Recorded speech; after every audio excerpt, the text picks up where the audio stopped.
What's going on? Happy Monday, y'all. I am here to drop a golden nugget for you today. I have Ryan Brady, Your Life, over here in Brickell. This is where I get most of my functional medicine testing done. This is heavy metal toxicity, environmental pollutants, comprehensive blood panels, food sensitivity. They do the whole gamut. This is also where I send a lot of my clients as well to get their labs done. Today we're going to be talking about dietary antigen tests, also known as food sensitivity tests.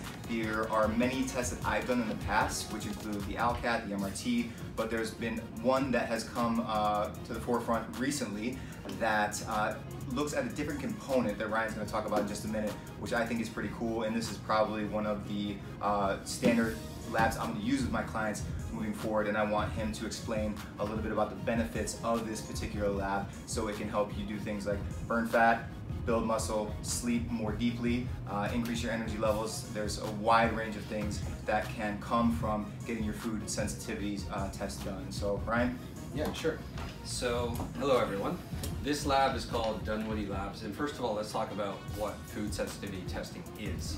So, there is a food allergen, and most of us know those to be peanuts or honey or things like that, and that's an immediate reaction where you tend to have a hive, swell up in the throat, or have swelling in the hands.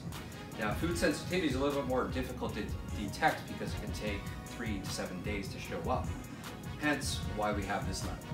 So IgE is an immediate reaction, and then IgG is a delayed hypersensitivity reaction. That's what this tests.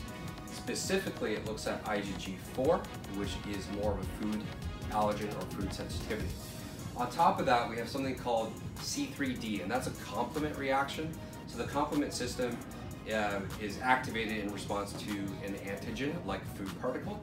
And if a C3D is positive and an IgG is positive, we have an amplification of that true positive. That's a very strong reaction.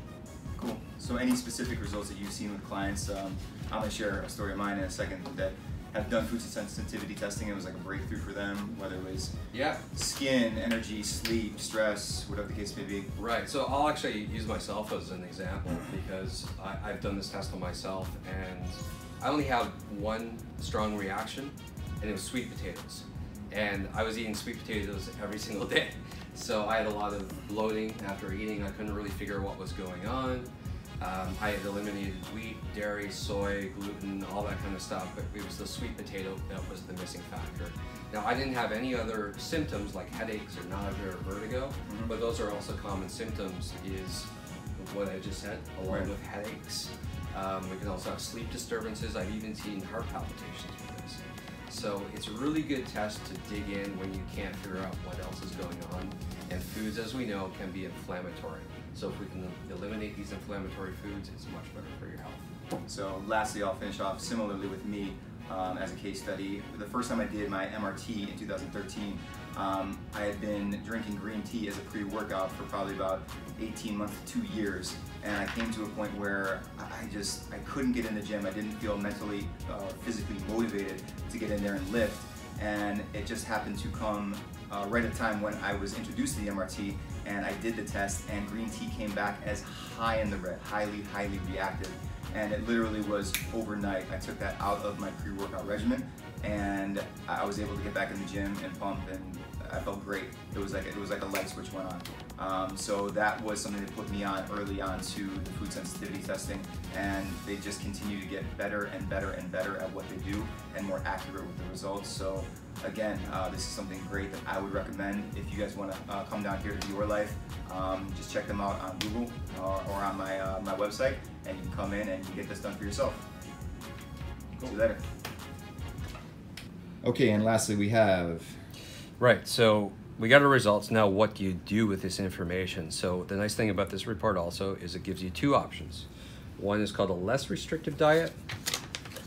One is a more restrictive diet. Obviously, the more restrictive diet is going to have more things that you need to eliminate or rotate, also much harder to adhere to. So if you know yourself that you have a difficult time changing your diet, you want to start with the less restrictive diet. Okay? So foods that you can have in complete plenitude or no limitation, and then these are the ones that you need to eliminate. I recommend you eliminate those for 4 weeks, if possible, a minimum of 7 days. Cool. Anything else you'd like to add? Yeah, so that's your sample. Oh, that's my sample. Awesome. So that's serum. So 2 tubes of blood are taken. We spin off the serum, extract it, put it in the tube. Gotcha. So I'll have the results in what, 10 days, 2 weeks? 14 days. 14 days. 14 All right. days. Thanks, Dr. Brady. You're welcome. Take care.